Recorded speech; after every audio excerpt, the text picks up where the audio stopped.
The scrapyard stretched for miles beneath the triple suns of Kepler Station, a graveyard of broken dreams and abandoned technology from 100 different worlds.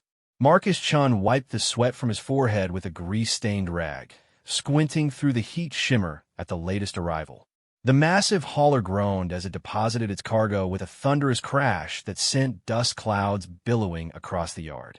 Marcus had been working at Grax's Salvage Emporium for 3 years now, ever since humans had been grudgingly accepted into the Galactic Trade Consortium.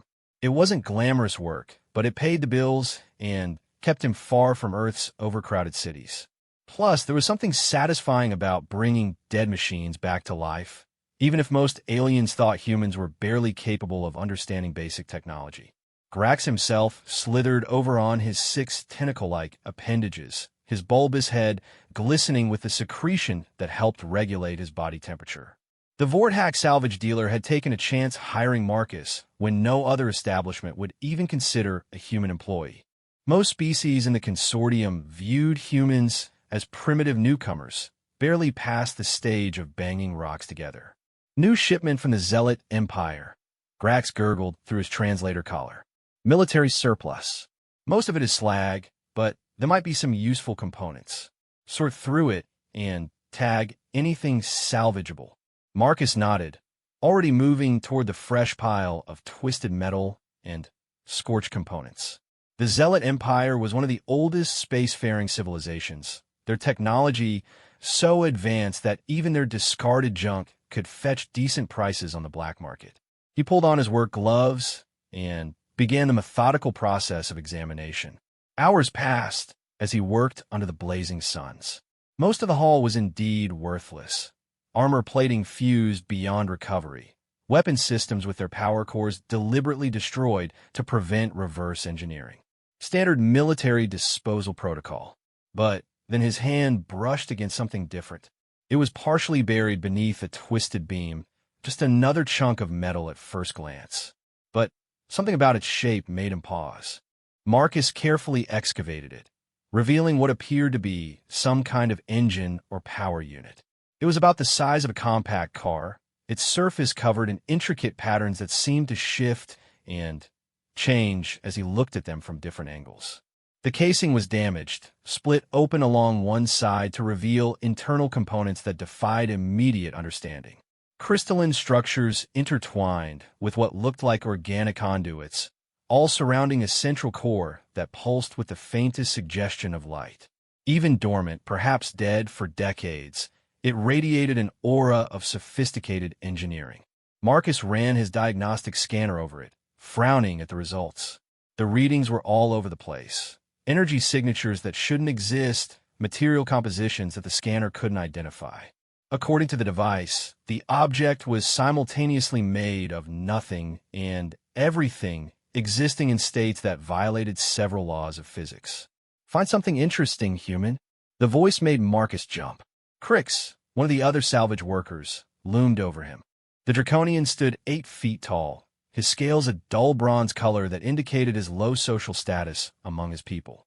Like many aliens, Crix viewed humans with a mixture of condescension and mild disgust. Maybe, Marcus replied carefully. Some kind of engine, I think. The scanner can't make heads or tails of it. Crix leaned down, his reptilian eyes narrowing. Then, he let out a barking laugh. That's Zealot trash. Experimental hyperdrive core, probably from their early expansion period. See the quantum scarring on the casing? Drive's completely burnt out. The crystalline matrix is shattered beyond repair. The Draconian's clawed hand pointed to various components. These organic conduits, they're biosynthetic control systems. Once they're dead forever. Can't be regenerated. And that central core? Zealot cores use a contained singularity. The containment field generators are clearly damaged. Even if you could somehow fix everything else, you need a 0-point energy tap just to initialize the startup sequence. Marcus studied the device more carefully. He could see what Crix was pointing out. The damage was extensive. But something in his gut, that instinct that had served him well in his years of tinkering, told him not to give up so easily. The Zealots were fighting the hive wars around the time they were developing these. Crix continued. warming to his subject. Lost hundreds of ships testing experimental drives. This one probably jumped halfway across the galaxy before the quantum matrix destabilized. Lucky it didn't create a black hole. The consortium classified these as extinction-level hazards. No one's been stupid enough to try repairing one in centuries. The Draconian shook his massive head. Tag it for bulk scrap. Grax can probably get a few credits for the exotic materials, but that's about it. Trying to fix Zealot tech is like trying to teach a grub worm to sing opera. With that dismissive comment, Crix lumbered away to his own section of the yard. Marcus stared at the device, his mind already racing with possibilities. Extinction-level hazard? Impossible to repair? He'd heard similar things about human technology from aliens who couldn't understand how humans made machines work with what they considered primitive knowledge.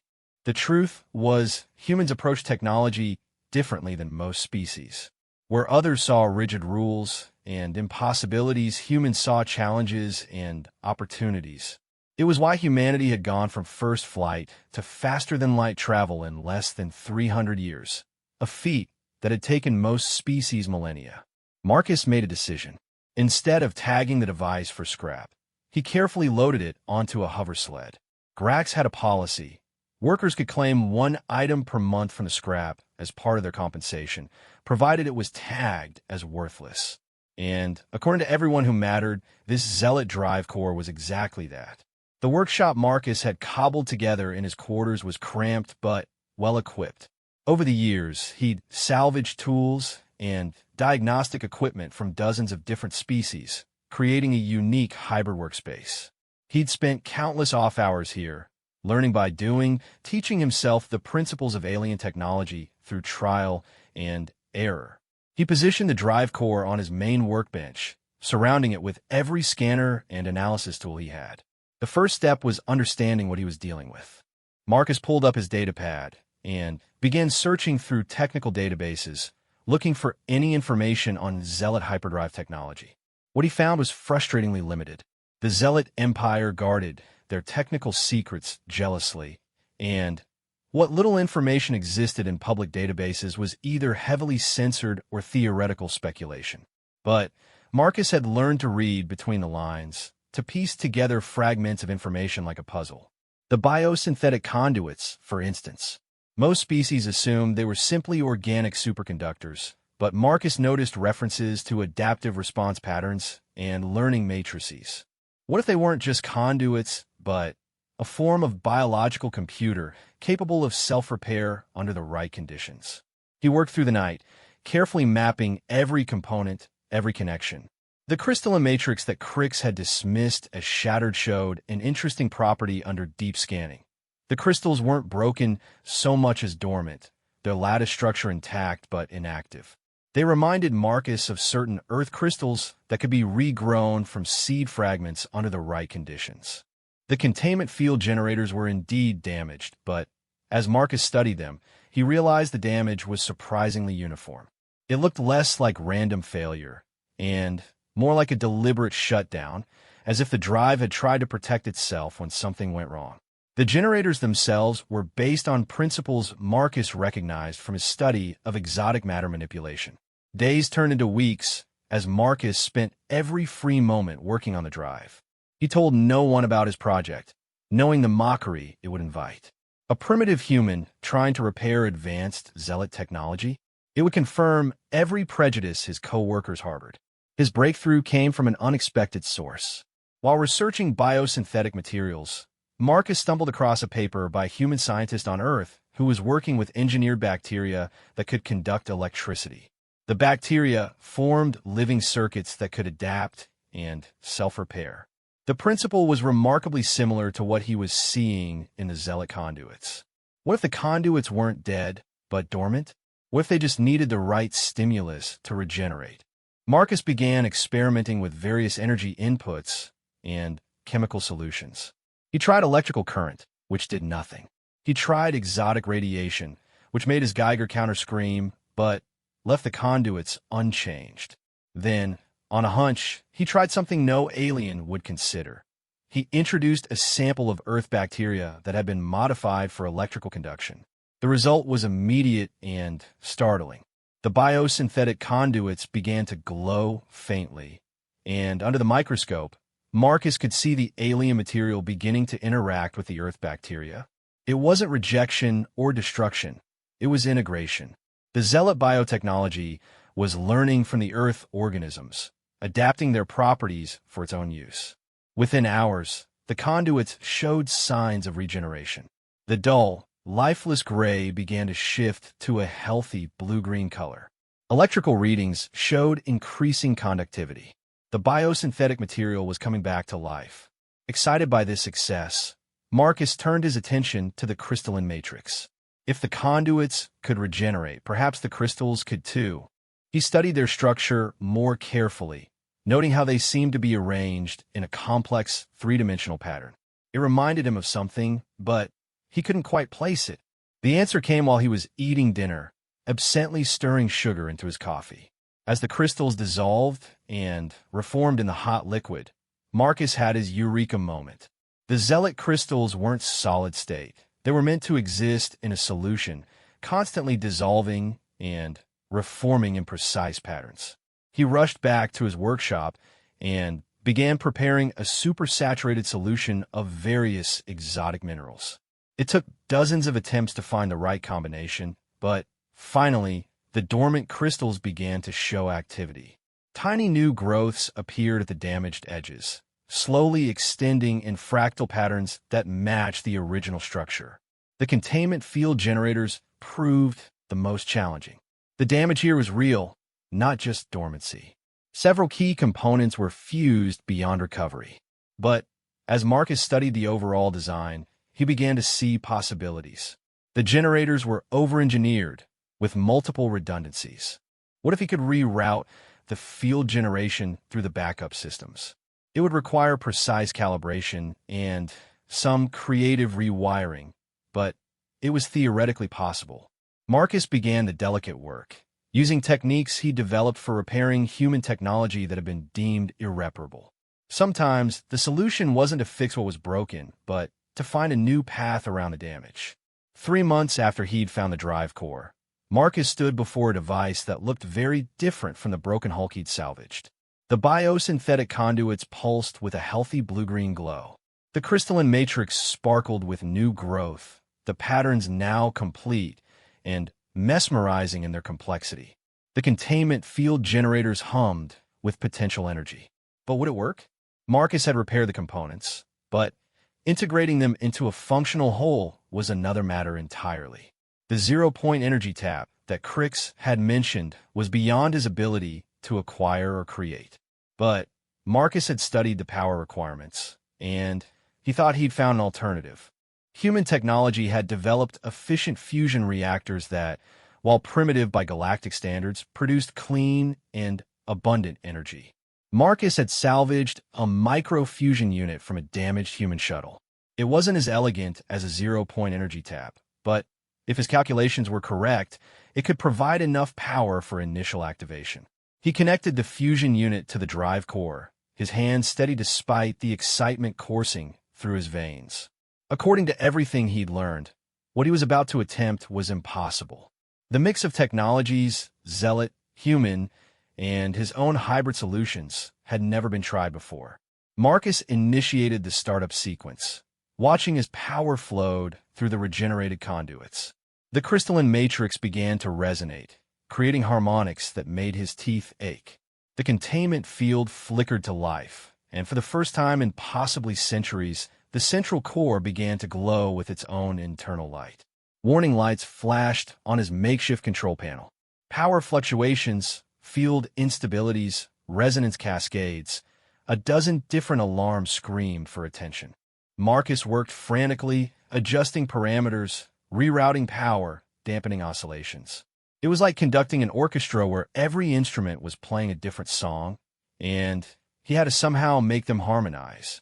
Slowly, miraculously, the chaos began to resolve into order. The warnings decreased, then disappeared altogether. The drive core settled into a steady rhythm, its various components working in harmony. The impossible had become possible. Marcus stared at his readings in disbelief. Not only was the drive core functional, but it was operating at efficiency levels that exceeded the original specifications. The integration of human fusion technology with zealot systems had created unexpected synergies. The Earth bacteria in the biosynthetic conduits had evolved to handle the power flow more efficiently than the original organic components. He had done it. A human, a primitive newcomer to the galactic community, had repaired technology that the greatest minds of the consortium had declared irreparable. But Marcus knew this was just the beginning. A functional drive core was one thing. Proving its value to a skeptical galaxy was another challenge entirely. As he powered down the drive for safety, Marcus began to plan his next steps. He would need to test the drive properly, document everything, and find a way to present his achievement without being dismissed outright. The prejudice against human capabilities ran deep in the consortium, and extraordinary claims would require extraordinary proof. But for now, in the quiet of his workshop, Marcus allowed himself a moment of pure satisfaction. He looked at the softly glowing drive core, this piece of worthless technology that everyone had written off, and smiled. They had labeled it worthless, but he had proved them wrong. And this was just the beginning. The news of Marcus Chen's impossible achievement spread through Grax's salvage emporium like wildfire, though not in the way he had hoped. Instead of amazement and recognition, he was met with skepticism, mockery, and, in some cases, outright hostility.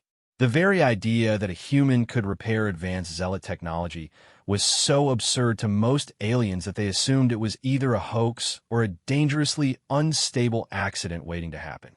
Grax himself had been the first to discover Marcus's secret project.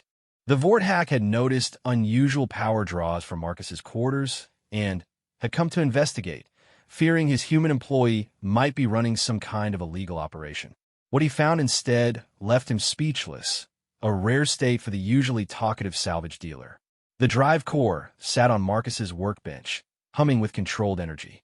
Every diagnostic Grax ran confirmed what seemed impossible.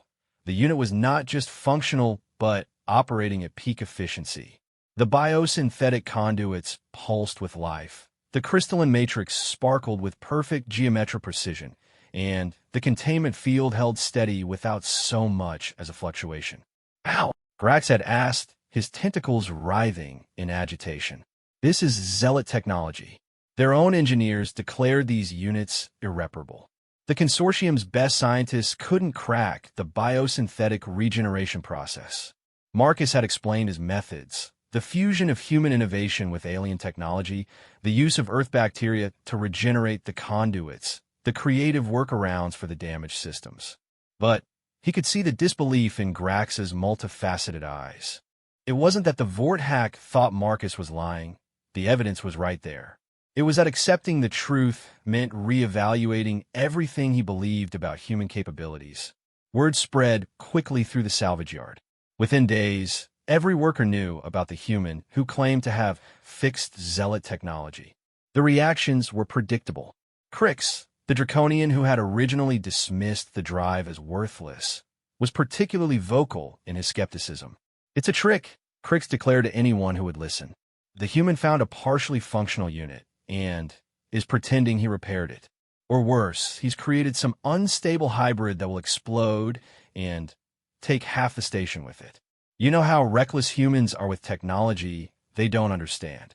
Other workers shared similar sentiments. The Rillan twins, insectoid creatures who worked in the electronics section, chittered about the impossibility of organic conduit regeneration. Vizak, a crystalline being from the outer rim, insisted that the quantum matrix couldn't possibly be functional after showing such extensive damage. Everyone had a theory about why Marcus's achievement was either fake or catastrophically dangerous. Marcus tried to demonstrate the drive's functionality, offering to show his work, to explain his methods, but few would even listen. The prejudice ran too deep. In their minds, humans were newcomers, primitives who had somehow stumbled upon FTL technology and were generations away from understanding truly advanced systems. The situation came to a head when Thorax Velkarin arrived at the salvage yard. Thorax was a zealot, one of the few who deigned to interact with the lesser species of the consortium. He served as a technical inspector for the Galactic Safety Commission, investigating reports of dangerous technology.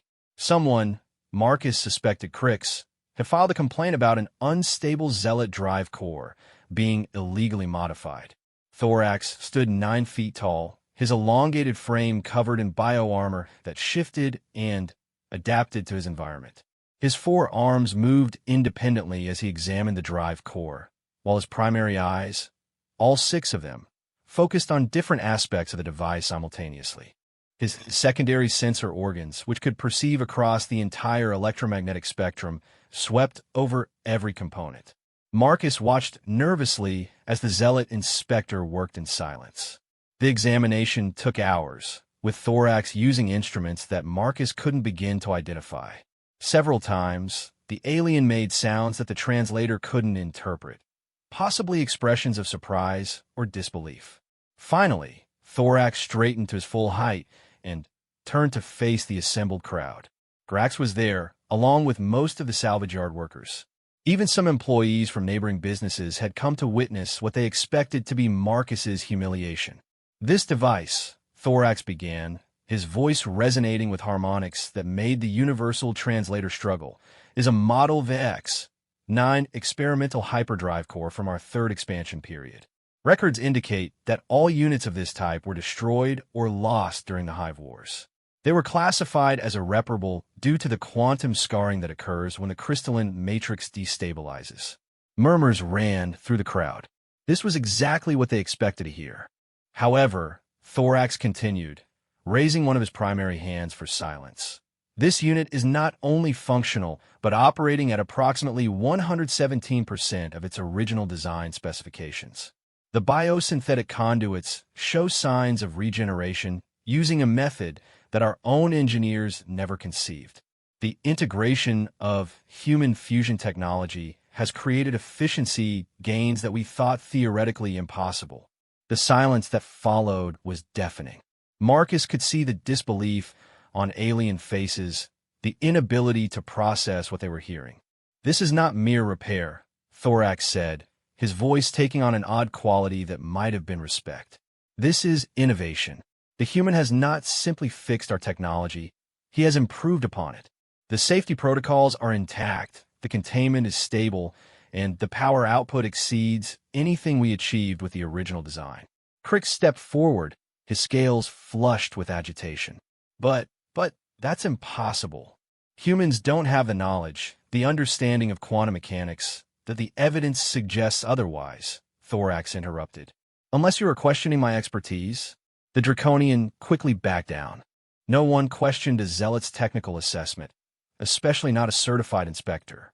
Thorax turned to Marcus, lowering himself slightly in what might have been a gesture of acknowledgement. "You will document your methods. The Zealot Science Directorate will want to study this hybrid approach. We may have been too rigid in our thinking, too bound by our own assumptions about what is possible." As the crowd dispersed, still muttering in disbelief, Marcus felt a mixture of vindication and concern. He had proved his point, but he could see that acceptance would not come easily. Too many aliens had built their sense of superiority on the belief that humans were primitive. His achievement challenged that comfortable assumption. Over the following weeks, Marcus's life became complicated. The Zealot Science Directorate did indeed request his documentation, and he spent long hours preparing detailed reports on his methods. To his surprise, they were particularly interested in the use of Earth bacteria for biosynthetic regeneration. Apparently, the concept of using primitive organisms to repair advanced technology had never occurred to them. But while the Zealots showed academic interest, the practical impact on Marcus's daily life was mixed. Some of his co-workers began to show grudging respect, asking questions about his techniques, even bringing him particularly challenging salvage to examine. Others, however, became more hostile, seeing his success as a threat to the established order. The real test came when a consortium trade ship arrived at Kepler Station with a critical problem. The vessel, a massive hauler carrying essential supplies to frontier colonies, had suffered a catastrophic drive failure. Their primary and backup systems were both offline, and the nearest consortium repair facility was months away at sublight speeds. The ship's captain, a Vorlon named Septicole, was desperate. Without faster-than-light capability, her cargo of medical supplies and food would spoil long before reaching its destination. Dozens of colonies depended on those supplies. She had put out a general distress call, offering substantial payment to anyone who could effect repairs. The established repair shops on Kepler Station had all examined the drive and declared it beyond their capabilities. The damage was too extensive, the technology too advanced. The ship would have to be towed to a major shipyard, a process that would take far too long. It was Grax who suggested, somewhat hesitantly, that Captain Cole might want to consult with his human employee. He has unconventional methods, the Vorthack said, his tentacles twisting in what Marcus had learned was embarrassment. But he did successfully repair a Zealot drive core. The captain's desperation must have been extreme because she agreed to let Marcus examine the ship. The drive room of the consortium hauler was massive, with twin FTL cores each the size of a small building. The damage was immediately apparent. Cascading field failures had caused a resonance loop that fried half the control systems. Marcus spent hours examining the drives, using every scanner and diagnostic tool the ship could provide. The crew, a mix of various species, watched him work with expressions ranging from skepticism to desperate hope. He could hear their whispered comments, their doubts about trusting a human with such advanced technology. But as Marcus worked, he began to see patterns in the damage, similarities to problems he'd encountered in the Zealot drive. The fundamental principles were different, but the underlying physics were the same. Energy was energy, fields were fields, and resonance was resonance, regardless of the technology used to harness them. "I can fix this," he announced after completing his assessment. "But I'll need to use some unconventional methods. Human technology integrated with your existing systems. It won't be pretty, but it will work." Captain Cole's 4 eyes blinked in sequence, a sign of deep thought among her species. "How long?" 48 hours, if I can get the components I need." "Do it." What followed was 2 days of intense work. Marcus barely slept, fueled by stimulants and determination. He cannibalized parts from the salvage yard, traded favors for specialized components, and even dismantled some of his own equipment to get what he needed. The repair was indeed unconventional. Marcus used human pattern recognition algorithms to predict and prevent resonance cascades. He installed fusion-based power stabilizers to smooth out the energy fluctuations. He even incorporated some of the biosynthetic technology from his Zealot drive experiments to create self-healing circuits that could adapt to changing conditions. The ship's engineering crew watched in fascination and horror as Marcus worked. He violated dozens of standard procedures, mixed technologies that were never meant to interact, and created solutions that existed in no technical manual. But slowly, impossibly, the drives began to respond. When Marcus finally initiated the startup sequence, the entire ship held its breath. The drives hummed to life, power flowing through the hybrid systems. Warning lights flashed briefly, then stabilized. The field generators engaged, creating the bubble of twisted space-time that would allow faster-than-light travel. FTL drive online, the ship's computer announced. Operating at 94% efficiency. All systems nominal. The celebration was immediate and heartfelt. Captain Cole herself came to the engine room to thank Marcus personally, her species' equivalent of tears flowing from her secondary eyes. The supplies would reach the colonies in time. Lives would be saved. But Marcus noticed something else in the reactions around him. The crew members who had watched him work were looking at him differently. Not with the dismissive contempt he was used to, but with genuine respect and curiosity. They had seen him take their advanced technology and not just repair it, but improve it with human innovation. Word of the repair spread quickly through the station and beyond.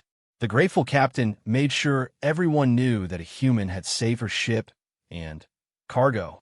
Other ships began arriving at Kepler Station specifically to seek out Marcus's services. His unconventional methods and willingness to attempt impossible repairs made him increasingly valuable. Grax, never one to miss a business opportunity, quickly promoted Marcus to chief repair specialist and gave him his own workshop. The Vorthack had overcome his own prejudices in the face of profit, and he made sure everyone knew that his salvage yard employed the human who could fix anything. But success brought its own challenges. Marcus found himself caught between two worlds. Many humans saw him as proof that their species deserved more respect in the galactic community. They expected him to be a spokesperson, a champion for human advancement. Some aliens, on the other hand, saw him as an anomaly, an exception that proved the rule rather than challenged it. The Zealot Science Directorate published a paper on his biosynthetic regeneration technique, crediting him as co-author. It was the first time a human had been acknowledged in a Zealot scientific publication. The paper sparked fierce debate in academic circles, with some praising the innovative approach and others dismissing it as a fluke. Marcus tried to stay focused on his work, but he couldn't ignore the larger implications. Every successful repair, every impossible problem solved, chipped away at the prejudices that kept humans on the margins of galactic society. He began taking on apprentices, both human and alien, teaching them his methods of creative problem-solving and technological integration. One of his most eager students was surprisingly Crix. The Draconian had swallowed his pride and asked to learn after witnessing the Holo repair. I was wrong, Crix had admitted, a significant statement from a species known for their stubbornness. You see solutions where I see only obstacles. Teach me. Marcus's workshop became a unique place on Kepler Station, where species worked side by side, sharing knowledge and challenging assumptions. He instituted what he called failure parties, celebrations when experiments didn't work as expected because failure meant learning something new. 6 months after repairing the Zealot drive, Marcus received an unexpected visitor, Ambassador Thyma Velshawn. One of the highest-ranking Zealots in the consortium had come to Kepler Station specifically to meet him. The ambassador was ancient even by Zealot standards, her bioarmor showing the complex patterns that indicated centuries of adaptation and growth. You have caused quite a stir, Marcus Chun, the ambassador said, her voice carrying harmonics that the translator rendered as amusement. My people are not easily impressed, yet you have managed to do just that. Your hybrid technology has applications we are only beginning to understand. She paused, her primary eyes focusing on him with an intensity that was almost physical. But more than your technical skills, it is your approach that intrigues us. You do not see boundaries between technologies, between species' ways of thinking. You see only possibilities. The ambassador made him an offer that would have seemed impossible a year ago. The Zealot Empire wanted to establish a joint research facility where humans and Zealots would work together to develop new technologies. Marcus would be the human director, working alongside a Zealot counterpart. Your people are young, Thymus said, but youth brings fresh perspectives. We have become too set in our ways, too confident in our superiority. Perhaps it is time we learn from those we dismissed as primitive. It was a moment that would be remembered in history books, though Marcus didn't fully appreciate it at the time. The first formal acknowledgement by an elder race that humans had something valuable to contribute to galactic civilization beyond raw materials and cheap labor. Marcus accepted the position, but with conditions. The research facility would be open to all species, not just humans and Zealots. It would be a place where innovation was valued over tradition, where the impossible was just another problem to solve. As he watched Ambassador Thymus' ship depart Kepler Station, Marcus reflected on how much had changed. The drive core that everyone had labeled worthless sat in his workshop, now a symbol of human potential rather than alien junk. But Marcus knew this was just the beginning. The galaxy was vast, full of mysteries and challenges that the established powers had given up on solving. But humans had a gift for seeing possibilities where others saw only impossibilities. And Marcus Chun, the mechanic who fixed what couldn't be fixed, was going to make sure the galaxy never forgot it. The Prometheus research station hung in the void between star systems, a testament to what could be achieved when different species work together. Its design was a fusion of architectures, zealot bioorganic structures intertwining with human geometric modules, Rillan crystalline segments harmonizing with draconian fortress-like sections. It was beautiful and chaotic, much like the work being done within its walls. Marcus Chun stood in the station's central observatory, watching ships from a dozen different worlds dock and depart. 2 years had passed since Ambassador Thyma's visit, and the joint research facility had exceeded everyone's expectations, though not without its challenges. The cultural clashes were constant, the technical disagreements fierce, and the bureaucratic nightmares endless. But the results spoke for themselves. Director Chun, the Consortium Council is ready for your presentation. Marcus turned to face his assistant, Vera Okafor, one of the brightest human minds he'd recruited. She held a data pad with his notes, though Marcus knew them by heart. Today's presentation would determine the future of not just their research station, but humanity's role in galactic technological development. How's the mood in the council chambers? Marcus asked, straightening his formal jacket. He'd learned that appearances mattered in these political gatherings, even if he'd rather be in his workshop elbow-deep in machinery. Tense, Vera admitted. The hegemony representatives are questioning the funding again, and the Zealot Orthodox faction is claiming we're corrupting their pure technology with primitive influences. Marcus smiled grimly. Some things never changed. Despite their successes, there were still those who saw human innovation as contamination rather than enhancement. The Orthodox Zealots were particularly vocal, viewing the mixing of technologies as almost sacrilegious. He made his way to the council chambers, passing through sections of the station that showcased their work. In one lab, a team of humans and Rillans were developing new crystal-based quantum computers that used human fuzzy logic algorithms. In another, Draconian engineers were working with human programmers to create adaptive armor that could learn from damage and evolve defenses. The council chamber itself was an imposing space designed to accommodate representatives from all major consortium species. Holographic projectors allowed those who couldn't physically attend to appear as realistic avatars. Marcus took his position at the presentation platform, aware of hundreds of eyes, compound, multifaceted, singular, and sensory organs he couldn't even classify, focused on him. Esteemed representatives, Marcus began, his voice carrying clearly through the translation systems. 2 years ago, this station was established as an experiment. Could humans, the newest members of our galactic community, contribute meaningfully to technological advancement?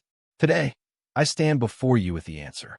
The holographic display behind him came to life, showing a sleek vessel unlike anything in the consortium's fleets. It was elegant and organic, with lines that seemed to flow like water frozen in motion. The hull showed the distinctive shimmer of adaptive biometal, while energy readings indicated power systems that defied conventional classification. I present to you the synthesis drive, Marcus announced, the culmination of 2 years of collaborative research. It combines zealot bioorganic technology, human adaptive algorithms, Rillan crystal matrices, draconian power cores, and innovations from 7 other species. It is not just a faster hyperdrive. It is a fundamental reimagining of how we traverse space. He launched into the technical specifications, watching as skepticism on alien faces gradually shifted to interest, then to amazement. The synthesis drive didn't just move through space-time. It adapted to it, finding optimal paths through dimensions that conventional drives couldn't even detect. Its bioorganic components could heal damage in real time, while human-designed AI systems learned from each jump, constantly improving efficiency. The prototype has completed over 1,000 test jumps, Marcus continued. It has achieved speeds 300% faster than current consortium drives while using 60% less energy. But, more importantly, it has done so with unprecedented safety. The adaptive systems prevent the cascade failures that have plagued FTL travel since its inception. A hegemony representative, his crystalline form pulsing with agitation, interrupted. These claims seem exaggerated, Director Chun. How can primitive human algorithms improve upon technologies we have refined for millennia? Marcus had expected this question, because, Counselor Vex, human algorithms aren't trying to improve your technologies. They're approaching the problems from entirely different angles. Where your systems see optimal solutions, ours see starting points for experimentation. When combined, we achieve results neither could accomplish alone. He brought up a new display, showing the development process. Here's an example. Zealot bioorganic conduits are incredibly efficient, but can only adapt within predetermined parameters. Human neural network algorithms have no such limitations, but lack the processing speed of bioorganic systems. By integrating them, we created conduits that can literally evolve new configurations in response to unknown conditions. This is technological heresy. The voice came from Hierarch Zaltron, leader of the Orthodox Zealot faction. The ancient being's bioarmor rippled with displeasure. You contaminate our pure systems with inferior technologies. You risk catastrophe with your reckless experimentation. Before Marcus could respond, another voice spoke up. With respect, Hierarch, the only catastrophe would be ignoring these advances. Everyone turned to see Captain Septicole, the Vorlon merchant whose ship Marcus had repaired years ago. She had become one of the most successful traders in the consortium, her fleet powered by Marcus's hybrid technologies. My ships have traveled further and faster than any in their class, she continued. They've survived hazards that would have destroyed conventional vessels. And why? Because they use human zealot hybrid drives that adapt and learn. Because they have Rillan human sensor systems that see dangers before they materialize. Because they embody the very collaboration you call contamination. Other voices joined the debate. Scientists who had worked at Prometheus Station spoke of breakthroughs they'd never imagined possible. Engineers described solving problems that had stymied them for decades. Even some zealots, younger and more progressive than the Orthodox faction, admitted that the hybrid approach had merit. But the real turning point came when an emergency alert echoed through the chamber. A distress signal had been received from the colony world of Kepler 442b near the edge of consortium space. A massive solar flare from their unstable star had knocked out all conventional technology. The colonists, over 1 million souls from various species, were facing extinction as their life support systems failed.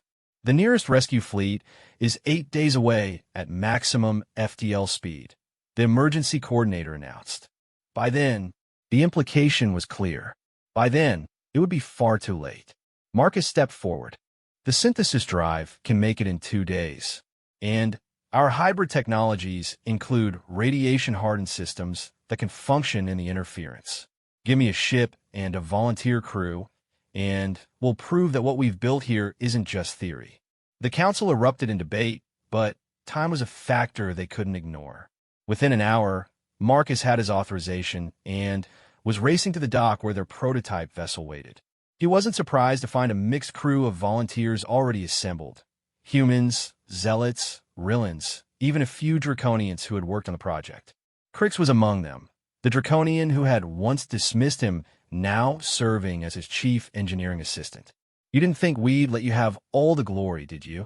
Crix rumbled, his scales showing the pattern that indicated fierce determination. The ship, christened Convergence, was everything they promised and more. As Marcus took the command chair, a unique design that could accommodate various species, he felt the living pulse of the ship through bioneural interfaces. The human-designed AI greeted him, its personality a gestalt of various species' cognitive patterns. All systems optimal, Director, the AI reported. Synthesis drive ready for long-range jump.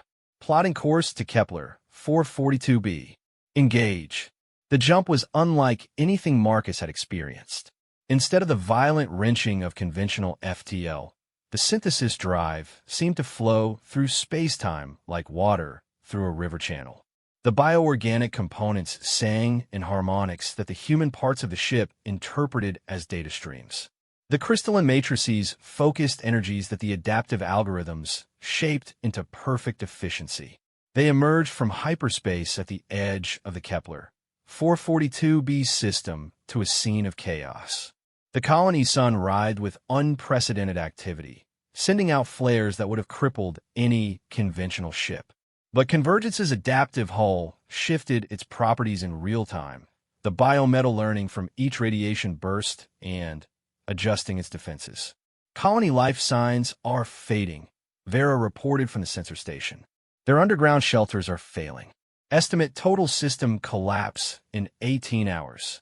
Not on our watch, Marcus declared. Deploy the hybrid probe network. Let's see what we're dealing with. The probes were another innovation.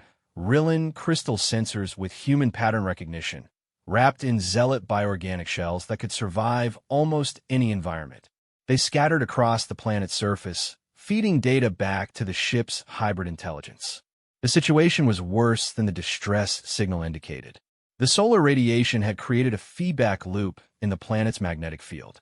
Even if they evacuated the colonists, the planet would be uninhabitable for centuries. Unless, Director, the ship's AI spoke with something like excitement. I'm detecting a possible solution. The solar flares follow a pattern that our human chaos mathematics can predict. If we can deploy a network of field generators at specific points, we might be able to create a harmonic interference that breaks the feedback loop. It was insane. It was impossible. It was exactly the kind of solution that no single species would have conceived, but emerged from their technological fusion. Marcus's crew worked with desperate efficiency. They manufactured field generators using the ship's hybrid fabricators, devices that combined zealot biogrowth, human 3D printing, and draconian forge technology. Each generator was unique, adapted to its specific deployment site. The deployment itself was harrowing. Shuttle crews flew through radiation that would have killed unprotected beings in seconds. But their suits, another hybrid creation, adapted to each new threat. Human cooling systems worked alongside zealot bioregulation. Rillan energy shields harmonized with draconian armor plating. Generator network online. Crix reported 12 hours later, his voice hoarse from coordinating the operation. Ready to attempt harmonic disruption. Marcus looked at his crew, exhausted, radiation burned despite their protection, but determined. They had come together across species lines, united by the belief that their collaborative approach could save lives. Initiate harmonic field. The generators came online in sequence, each adding its note to a growing symphony of electromagnetic forces. The planet's magnetosphere rang like a bell, the feedback loop wavering as competing harmonics introduced chaos into its pattern. For long minutes, the outcome hung in balance. The solar flares continued their assault, the feedback loop fighting to maintain itself. But slowly, inevitably, the harmonic interference proved stronger. The loop shattered, the planet's magnetic field snapping back to its natural configuration with an almost audible sense of relief. Colony life signs stabilizing, Vera announced, and the bridge erupted in multilingual cheers, radiation levels dropping to survivable parameters. We did it. The rescue operation that followed was almost anticlimactic. With the immediate threat neutralized, Convergence could focus on evacuating the most critically injured colonists and providing emergency supplies. The colony would need months to fully recover, but they would survive. When they returned to Prometheus Station, they found the Consortium Council still in session, watching their mission through real-time quantum communication. The sight of Convergence emerging from hyperspace, scarred but victorious, with 1 million lives saved by hybrid technology, made a more powerful argument than any presentation could. Even Hierarch Zaltaron seemed subdued. Perhaps, the Orthodox leader admitted grudgingly, there is wisdom in examining new approaches. The results speak for themselves. The vote that followed was overwhelming. Not only would Prometheus Station continue to receive funding, but similar collaborative research centers would be established throughout consortium space. The synthesis drive would go into immediate production, with hybrid technologies becoming standard rather than experimental. But for Marcus, standing on the observation deck watching the celebrations, the victory was more personal. He thought back to that day in the salvage yard when Crix had dismissed the Zealot Drive core as worthless.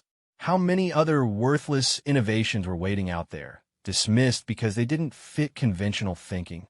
"You're thinking too hard again," Varys said, joining him at the viewport. "We just saved 1,000,000 lives and revolutionized galactic technology. Maybe enjoy the moment." Marcus smiled. "I'm enjoying it. I'm just thinking about what comes next. We've proved that human innovation can enhance alien technology. But what happens when we start designing things from scratch, with collaboration built in from the beginning?" "I guess we'll find out," Varys said. "Though knowing you, you've already got a dozen projects in mind." She wasn't wrong. Marcus had files full of ideas that had been deemed impossible by various species. Temporal mechanics that combined human intuition with zealot precision. Artificial intelligences that merged human creativity with Rillan logic structures. Energy systems that defied every known law of physics by refusing to acknowledge those laws as absolute. The galaxy had labeled human technology as worthless, primitive, not worth considering. But Marcus Chun and his team had proved them wrong. And this was just the beginning. As news of the Kepler 442b rescue spread across the consortium, something fundamental shifted in how humans were perceived. They were no longer just the newcomers trying to catch up with established civilizations. They were innovators, problem solvers, the species that looked at impossible and saw it as a challenge rather than a barrier. Young beings from various species began applying to human universities, wanting to learn not just human technology, but human thinking. The approach that said yes and instead of no because. The methodology that treated failure as data rather than defeat. Marcus received a message from Earth, from the little girl who had watched him leave years ago to work in the salvage yards. She was a teenager now, studying engineering, inspired by news of his achievements. "They say you fixed the unfixable," she wrote. "But I think you did something more important. You showed them that different doesn't mean inferior." He thought about that as he returned to his workshop, where the original Zealot Drive core still sat on a shelf. It had started as a piece of worthless junk, but it had become something more, a symbol of potential, of the value in looking beyond surface assessments. The workshop was busier now, filled with beings from across the galaxy working on projects that blended technologies in ways their ancestors would have considered impossible. The air hummed with creative energy, with the excitement of pushing boundaries and challenging assumptions. Marcus picked up a new piece of salvage that had arrived that morning. A broken hegemony quantum processor that had been declared irreparable.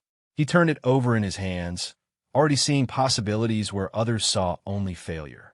"What do you think?" he asked Crix, who was working on integrating human neural networks with draconian combat systems. "Another impossible repair?" The draconian laughed, a sound that would have terrified Marcus years ago, but now just meant his friend was amused. "With you, nothing is impossible. Just highly improbable until you prove otherwise." Marcus grinned and got to work. The galaxy was vast, full of broken things that had been written off as worthless. But he had learned that worthless was just another word for opportunity disguised as junk. And he had a lifetime of opportunities ahead of him. 0.5 years had passed since the Kepler 442b rescue, and the galaxy had changed in ways no one could have predicted. Marcus Chun stood before the assembled delegates of the Galactic Technology Summit, held in the crystalline halls of the consortium's capital world. Representatives from over 1,000 civilizations had gathered, drawn by a revolution that had started in a scrapyard and now touched every corner of known space. The summit's theme was integration and innovation, concepts that had once been considered mutually exclusive. Traditional thinking held that pure technologies were superior, that mixing different approaches weakened rather than strengthened. Marcus and humanity had shattered that paradigm completely. "Ladies, gentlemen, and distinguished beings of all configurations," Marcus began, his voice carrying the confidence of someone who had proven his worth 1,000 times over. "5 years ago, I was a salvage worker who fixed a broken drive core. Today, we stand at the threshold of a new era of galactic civilization. Not because of any single breakthrough, but because we learned a simple truth. Our differences are not weaknesses to be overcome, but strengths to be combined. Behind him, a holographic display showed the transformation. Hybrid technologies had revolutionized every field. Medical systems that combined zealot bioregeneration with human surgical techniques and Rillan crystal healing had cured diseases thought incurable. Agricultural platforms that merged draconian efficiency with human permaculture and various alien botanical knowledge were feeding worlds that had known only scarcity. But the changes went beyond technology. The real revolution was in thinking, in approach, in the fundamental way the galaxy's species interacted. The Prometheus Station model has been replicated on 200 worlds, Marcus continued. Each one is unique, adapted to local species and challenges. But they all share core principles. No idea is too wild to test, no combination too unlikely to try, and no failure too complete to learn from. He paused, looking out at the diverse assembly. He could see former skeptics who had become advocates, young beings who had never known a galaxy where human innovation wasn't valued, and even some die-hard traditionalists still clinging to old prejudices. But we're here today not to celebrate past achievements, but to address our greatest challenge yet. The display shifted, showing a region of space that made several delegates shift uncomfortably. The void sector, a massive area where the laws of physics seemed to break down, where ships disappeared without trace, where even automated probes returned corrupted or not at all. For 10,000 years, the void sector has been a barrier to expansion, a mystery that claimed countless lives, Marcus said. Every major civilization has tried to understand it, to find safe passage through it. All have failed. It has been labeled the ultimate impossibility. A murmur ran through the crowd. Everyone knew the legends of the void sector. It was older than most civilizations, a cosmic anomaly that defied explanation. Some religions considered it the dwelling place of gods or demons. Scientists had written millions of papers trying to explain it. None had succeeded. 3 months ago, Marcus continued, a joint team from Prometheus Station entered the void sector with a ship unlike any before. It incorporated technologies from 47 different species, algorithms that embraced chaos rather than fighting it, and adaptive systems that could evolve in real time. That ship not only survived, it mapped the first safe corridor through the void. The hall erupted.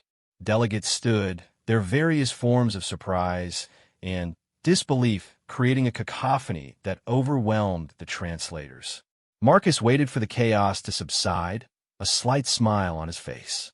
He remembered feeling the same disbelief when his team had first reported their success.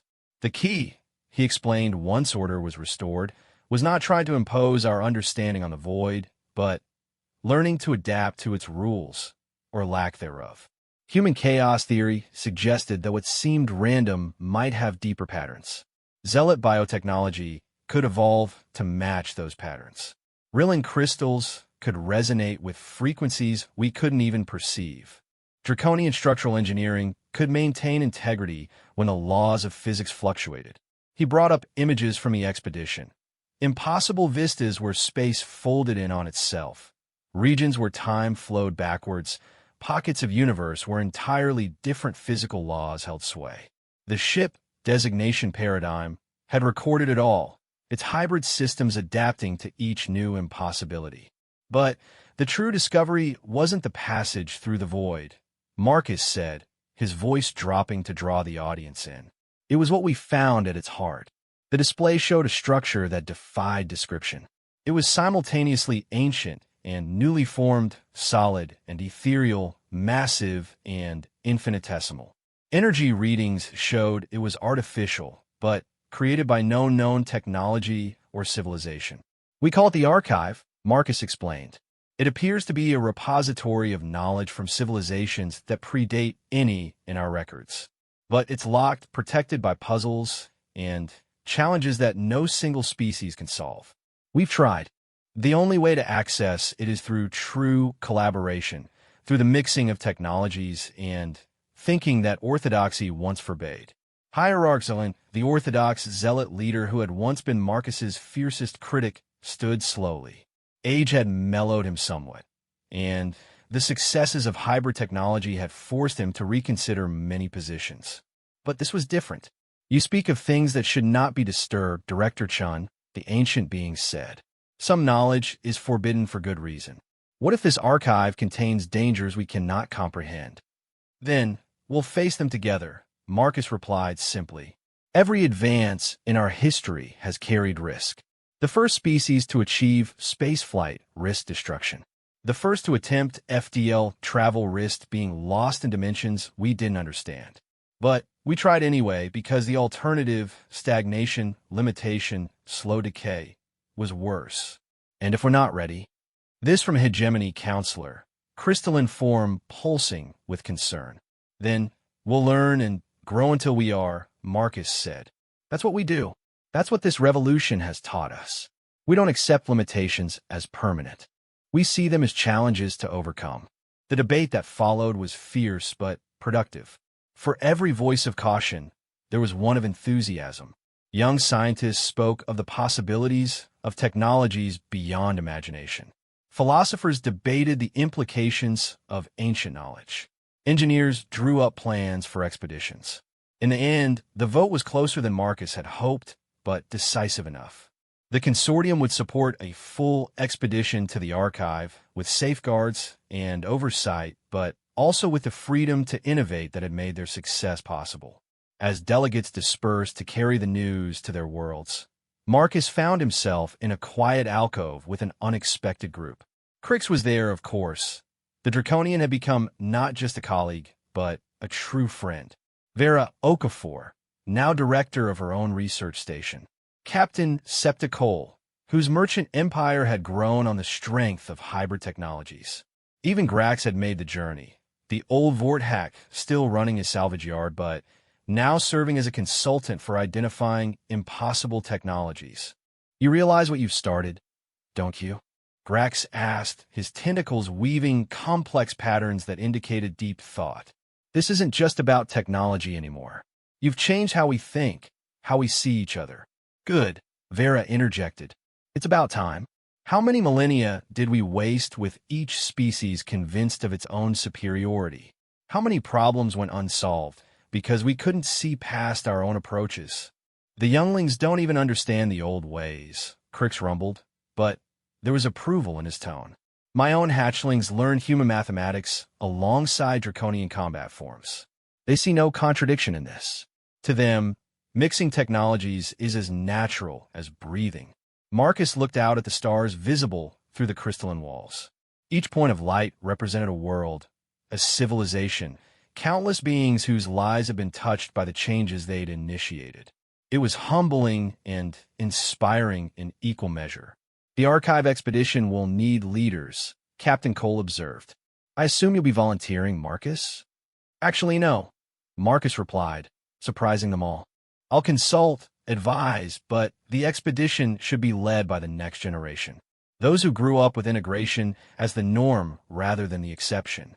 My work is here, in the workshop, finding the next worthless technology to transform. He pulled out a small device, something he'd been working on in secret. It looked like nothing more than a twisted piece of metal and crystal, burned and fused beyond recognition. Found this last week. Everyone who's examined it says it's completely destroyed, impossible to even identify. Perfect, in other words. His friends laughed, understanding completely. This was who Marcus was, not the director of grand projects or the speaker at important summits, but the mechanic who saw potential where others saw junk. The expedition to the archive would launch 6 months later, crewed by beings from 50 species, powered by technologies that shouldn't work together but did. They would find wonders and dangers in equal measure, unlocking secrets that would reshape galactic civilization once again. But that's a story for another time. For Marcus, the measure of success wasn't in the grand discoveries or the political victories. It was in the small moments. A young zealot engineer asking a human colleague for help with a problem. A draconian artist incorporating human aesthetics into traditional forms. a Rillan philosopher writing about the beauty of technological chaos. He returned to his workshop on Prometheus Station to find a familiar sight, a pile of worthless salvage waiting for his attention. But now he wasn't alone. The workshop hummed with activity as beings from across the galaxy worked on their own impossible projects. "Hey, Director," called out Zeph, a young human who joined the team recently. "This hegemony power core is giving us fits.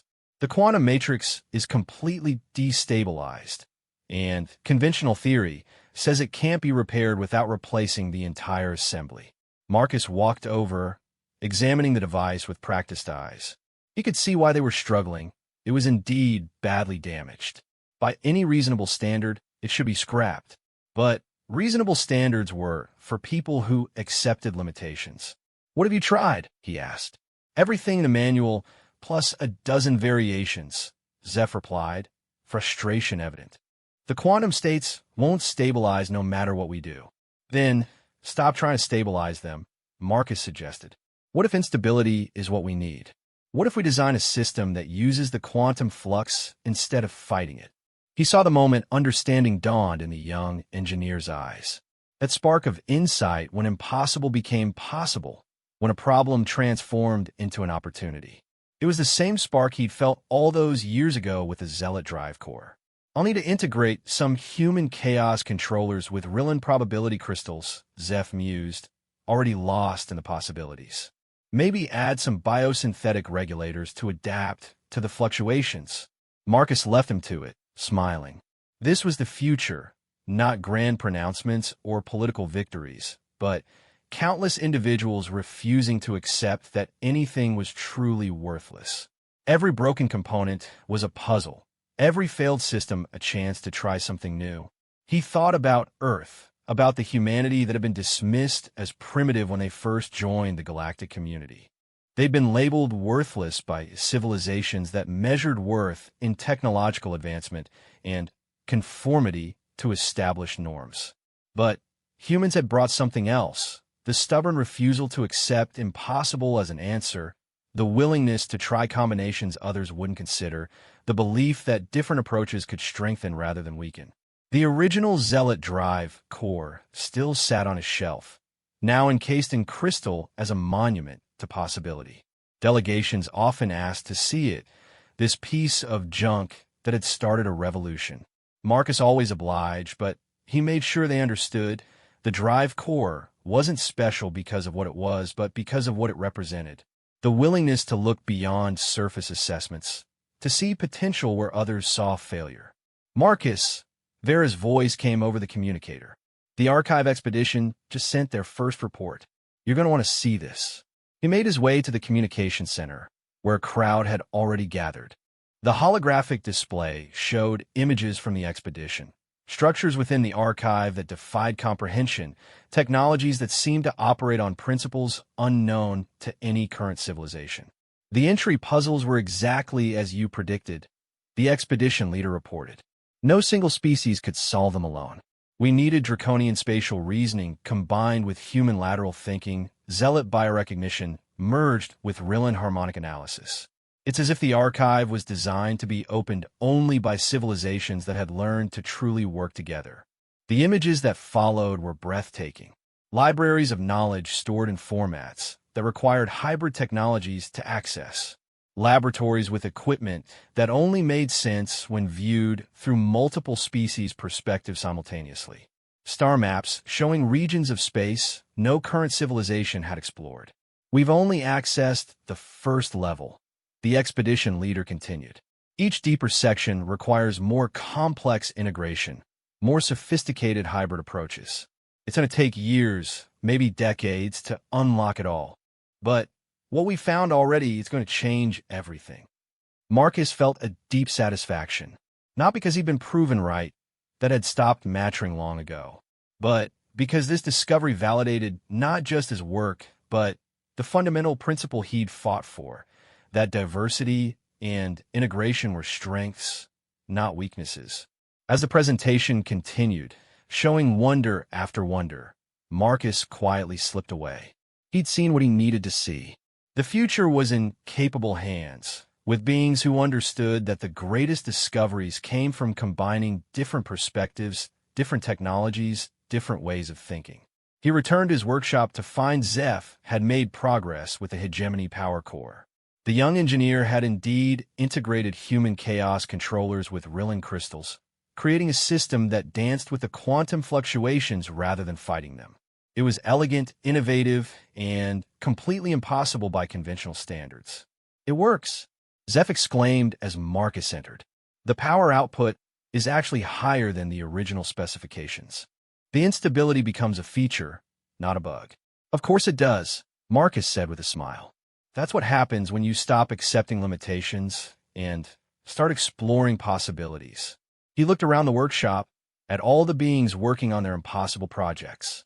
Each one was proof that the galaxy had learned the lesson he'd spent years teaching. That worthless was just a label applied by those who couldn't see potential. That impossible was just another word for hasn't been done yet. The revolution that had started with a broken drive core in a scrapyard had transformed the galaxy, not through force or politics, but through the simple act of refusing to accept that anything was truly worthless. Every species brought unique perspectives, technologies, ways of thinking. When combined, they created possibilities that no one could achieve alone. Marcus picked up another piece of salvage, examining it with the same curiosity he'd had as a young mechanic. It was scorched, twisted, clearly broken beyond repair. "Perfect. So," he said to no one in particular, "let's see what impossible thing we can make possible today." The workshop hummed with creative energy, with the sound of barriers being broken and limitations being overcome. Outside, the galaxy continued its transformation, with hybrid technologies solving problems that had plagued civilizations for millennia. The Archive expedition would unlock secrets that would propel them to new heights of achievement. But in this workshop, surrounded by worthless technology and brilliant minds that refused to accept that label, Marcus Chun continued doing what he did best, proving that with the right perspective, nothing was truly impossible. The galaxy had labeled it worthless. A human mechanic had proved them wrong, and in doing so, he'd shown them all that their greatest strength lay not in their individual superiority, but in their combined potential. The revolution was complete. The future was hybrid, and somewhere in the galaxy, on 1,000 worlds, in countless workshops and laboratories, beings looked at broken technology and saw not failure but opportunity. They had all learned the lesson of Marcus Chun. That worthless was just another word for a challenge waiting to be overcome.